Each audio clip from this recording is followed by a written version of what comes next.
Hello and welcome to ET Energy World. I am Arushi Kondal and you are listening to Insight where we discuss the most impactful stories of the week. In today's special edition, we would be talking about CRISIL Research's recent report on wind solar hybrid projects. So in the recently published report, CRISIL had said that about 15,000 megawatts of wind solar hybrid capacity is expected to come up in India in the next 5 years. And work on close to 10,000 megawatt capacity is already either under construction or is in the tendering process. These projects are expected to start operations by the financial year 2023-24. Today, in conversation with its lead author and director of CRISIL Research, Mr. Rahul Prithyani, we would be discussing and understanding the current status of the wind-solar hybrid industry and its future course. A very warm welcome, Mr. Prithyani. Hi.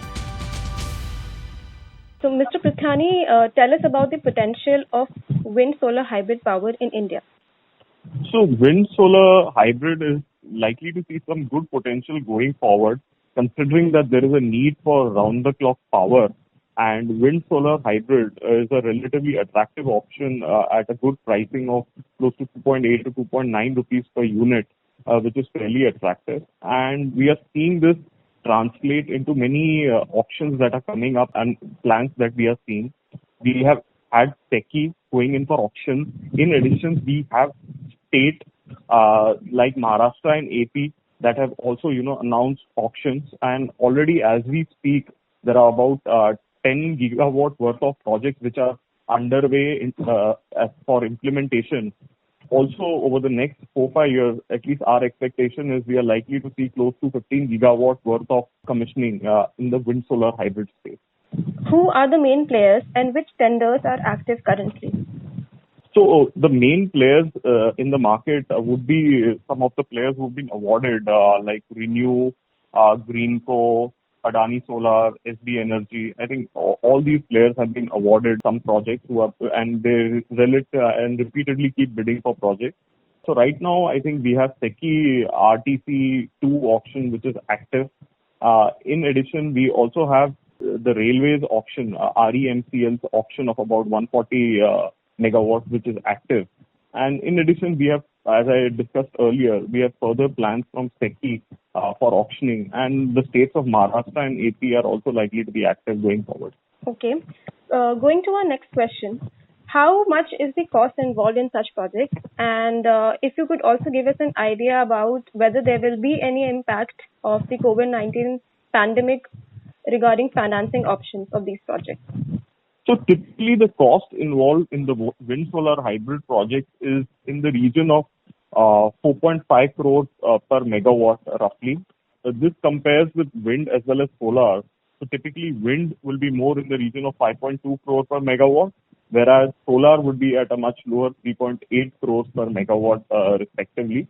And the key variable also here is the land cost. So that at times can, swing the overall costing for the project significantly.